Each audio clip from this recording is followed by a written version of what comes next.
नमस्कार दोस्तों, success study Baloda YouTube channel में आपका स्वागत है। आज के इस कालखंड में हम पढ़ेंगे ब्रिज कोर्स के अंतर्गत कक्षा 8 विषय संस्कृत।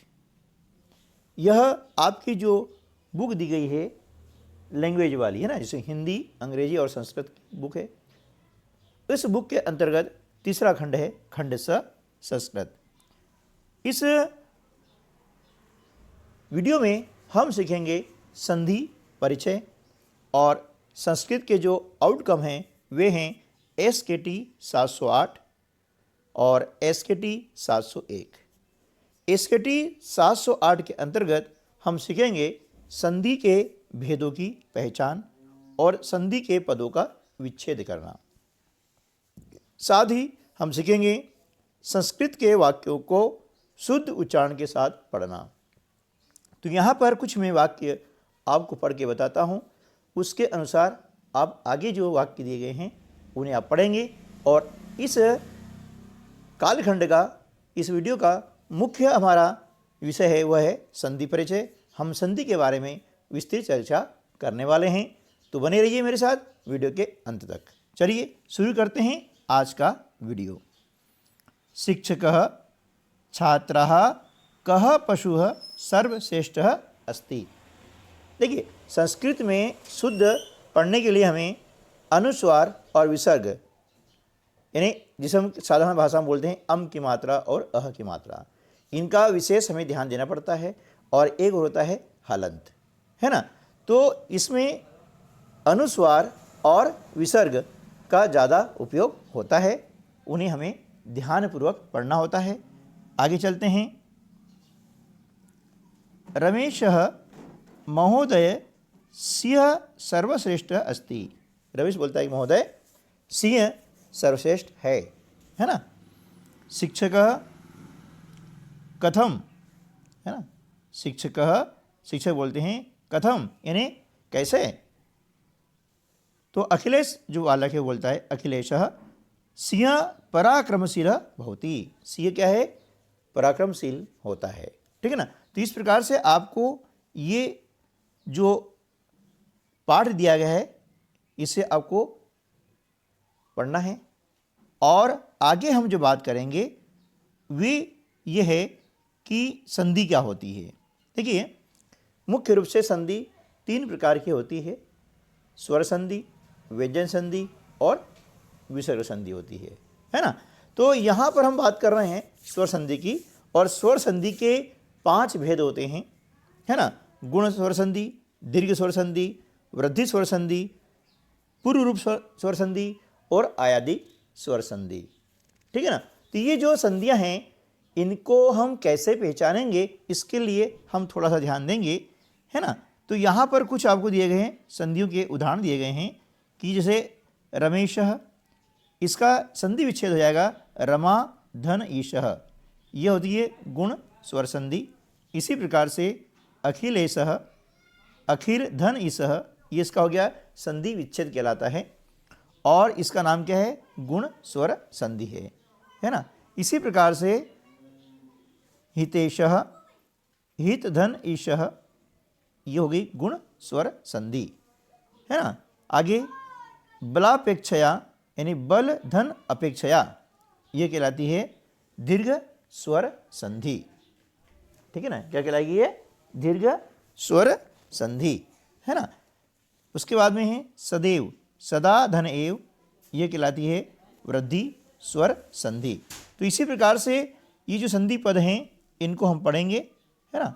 अब देख लेते हैं कि संधि होती क्या है, संधि की परिभाषा क्या है ना। तो हम देखेंगे कि वर्णानाम मेलनेन यत परिवर्तनम भवति सह संधि कथ्यते। अर्थात 2 वर्णों के मेल से जो परिवर्तन होता है उसे संधि कहते हैं, ठीक है ना। वर्ण यानी अक्षर, जब 2 वर्ण मिलते हैं तो क्या होगा? उनसे होता है परिवर्तन, और वह परिवर्तन ही संधि कहलाता है। जैसे देवधन आलय देवालय, जगधनीशः जगदीशः, ठीक है ना। अब हम देखते हैं कि स्वर संधि होती क्या है ना। जहाँ स्वर वर्ण के साथ में स्वर वर्ण का मेल होता है। स्वर समझते हैं ना आप, अ आ ई उ ए ओ औ, है ना, और ऋषि आता है, री जो होता है, ये क्या होते हैं आपके सारे स्वर कहलाते हैं, है ना। तो इनका जब मेल होता है उसे हम कहते हैं स्वर संधि। जिस उदाहरण के लिए देखिए कि अ और ई मिल करके होता है ए। जैसे देखिए सुरेंद्र, सूरधन इंद्र, है ना। आप देख रहे हैं कि र में अ जुड़ा हुआ है, क्योंकि किसी भी व्यंजन का उच्चारण बिना स्वर के हम कर नहीं सकते हैं। आप बोलिए र, देखो अ आ रहा है अंत में, यानी र में अ जुड़ा हुआ है ना। बिना अ के यानी बिना स्वर के हम किसी भी व्यंजन का उच्चारण नहीं कर सकते हैं। तो अ आया। फिर हम देख रहे हैं इंद्र, इंद्र में क्या है पहला अक्षर, है ना, ई। तो ये अ और ई जुड़ करके क्या हो गया ए, है ना, ये हो गया सुरेंद्र, है ना। इसे कहते हैं गुण संधि, ठीक है ना। तो जब आ के साथ में आता है ना, आ के साथ में ई उ री या र, ये जब वर्ण आते हैं तो वहां पर होती है गुण संधि, ठीक है ना। चलिए आगे चलते हैं। हम देख रहे हैं कि आ और ए मिलकर के बनता है ए, है ना, ए। जैसे सदा, सदा में आ रहा है, ए में ए आ रहा है, तो ये बनेगा ए यानी ए की मात्रा, ऊपर दो मात्रा लगती है जिसे आधा में लगी है सदैव में, तो ये हो गई वृद्धि संधि। क्या हो गई? वृद्धि संधि। हम देख रहे हैं ऊपर मात्राएं बढ़ रही है ना, तो ये कहलाएगी वृद्धि संधि। अब वृद्धि संधि के लिए क्या है कि अ और आ के बाद में ए ओ औ यदि आता है तो वहां पर होगी वृद्धि संधि, ठीक है ना। चलिए आगे हम चलते हैं। तो आप देख रहे हैं ई और य, है ना, यहाँ है प्रति धन एक प्रत्येक। अब प्रति में देखिए ई छोटा है ना, और एक ए यानी आधा य, तो ये क्या हो गया प्रत्येक, यानी हो गई ये यण संधि। यण संधि में क्या होता है कि असमान स्वर आगे आते हैं, है ना। यदि असमान स्वर आगे आते हैं तो वहां पर होती है यण संधि। जैसे ई और इ, प्रत्यक, प्रति धन एक। जैसे यदि धन अपि, यद्यपि, ये भी होगी यण संधि, ठीक है ना। तो इसमें असमान स्वर जो है आते हैं कहाँ पे, ई उ री के बाद में, है ना, ई उ और री। अब देख रहे हैं यहाँ पर ई उ री के बाद में क्या आ रहे हैं, असमान स्वर आ रहे हैं, यानी स्वर नहीं आ रहे हैं, है ना, तो वहां पर हो जाएगी यण संधि, ठीक है ना। चलिए आगे चलते हैं। केन धन अपि केनापि, ये होगी दीर्घ स्वर संधि। पौ धन अकह पावकह, ये हो जाएगी आयादी संधि। अब आयादी संधि पहचान क्या है कि यहां पर क्या होता है, ए ओ औ के बाद में कोई भी असमान स्वर आता है ना, जैसे अय आ गया, आय, अव, आव, ये जो आते हैं असमान स्वर तो वहां पर होती है आयादी संधि, ठीक है ना। चलिए नेक्स्ट चलते हैं। व्यंजन संधि, जहां व्यंजन वर्ण के साथ में स्वर या व्यंजन वर्ण का मेल होता है उसे व्यंजन संधि कहते हैं, है ना। व्यंजन के साथ में या तो स्वर आएगा या फिर व्यंजन आता है तो वहां पर हो जाएगा व्यंजन संधि, ठीक है। कैसे, देखिए त ज, अब दोनों मिलके ज आधा है और फिर पूरा ज है, ये मिल जाता है। तो सत धन जन क्या हो गया, सज्जन, सत धन जन सज्जन। इसी प्रकार से श और च मिल करके च बनता है, यानी कस धन चित क्या हो जाएगा, कश्चित, ठीक है ना।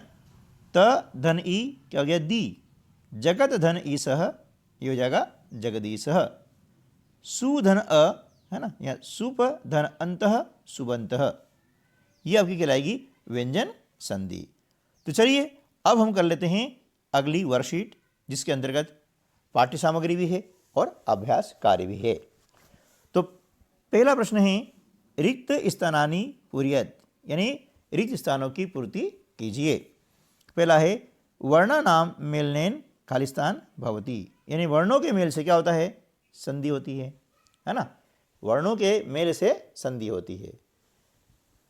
महाधन उदय महोदय, बलेन धन एव बलेनेव, केनापि का संधि विच्छेद हो जाएगा केन धन अपि, केनापि, ठीक है ना।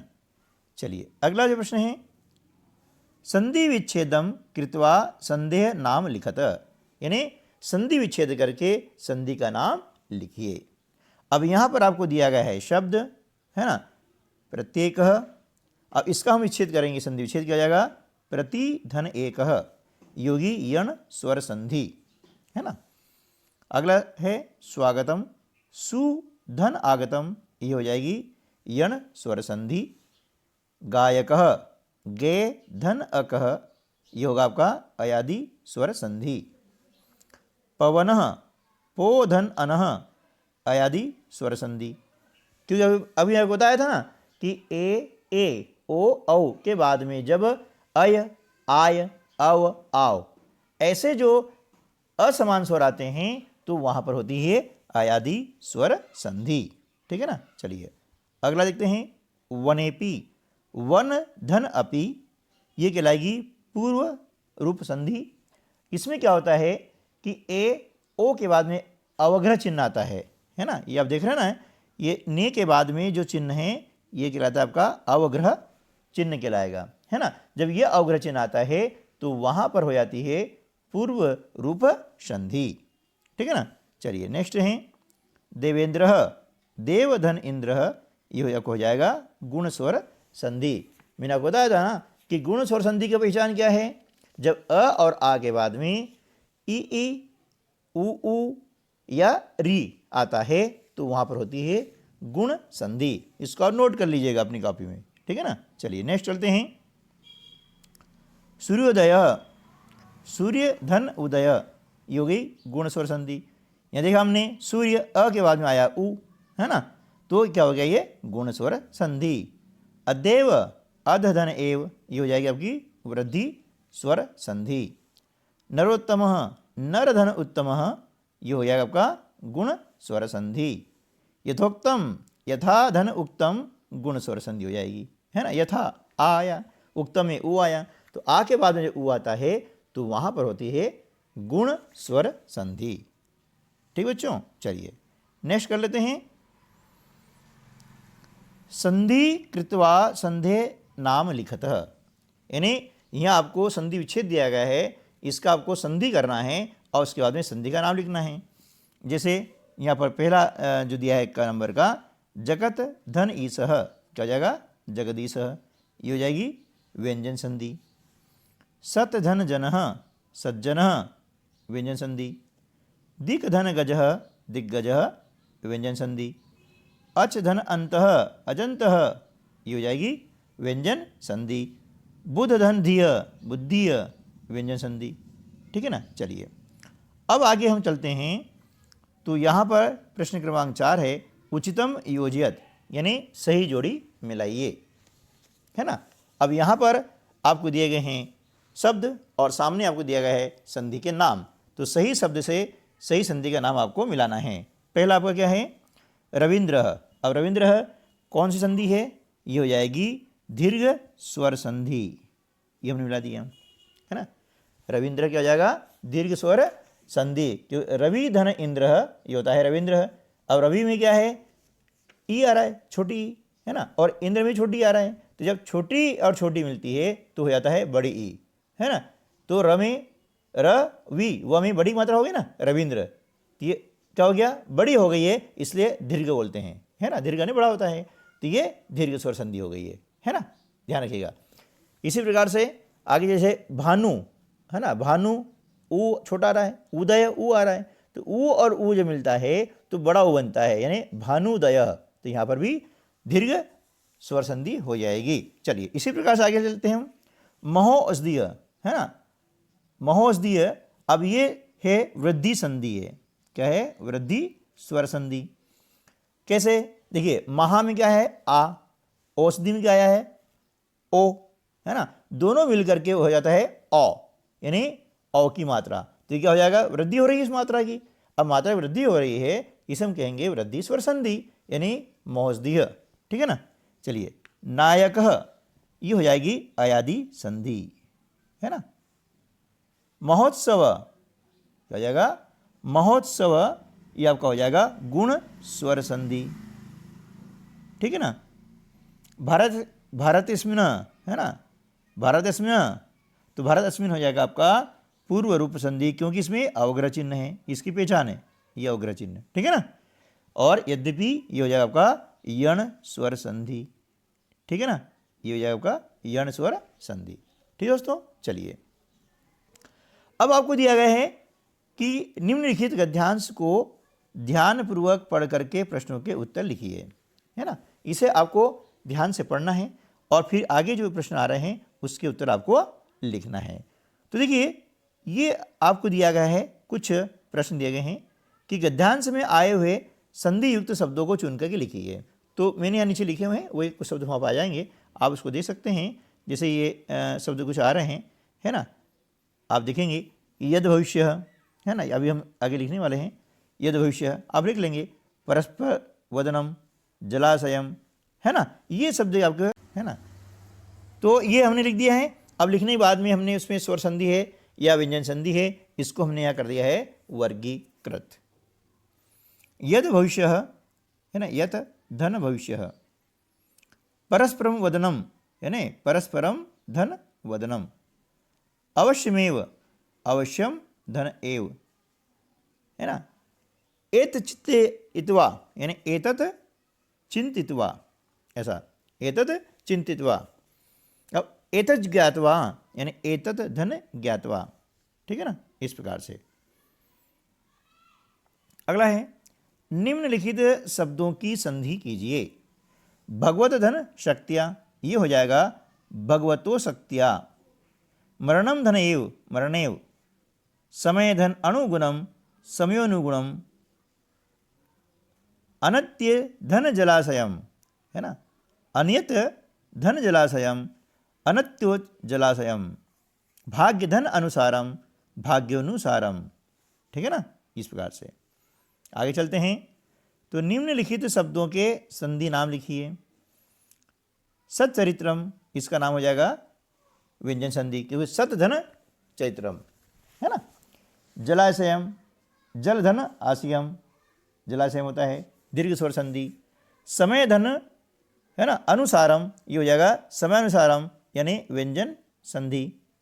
सुखेच्छा, सुख धन इच्छा, ये हो जाएगी गुण स्वर संधि। और तच्चोक्तम, है ना, तत् धन उक्तम, ये हो जाएगा व्यंजन संधि। ठीक है ना। तो इस प्रकार से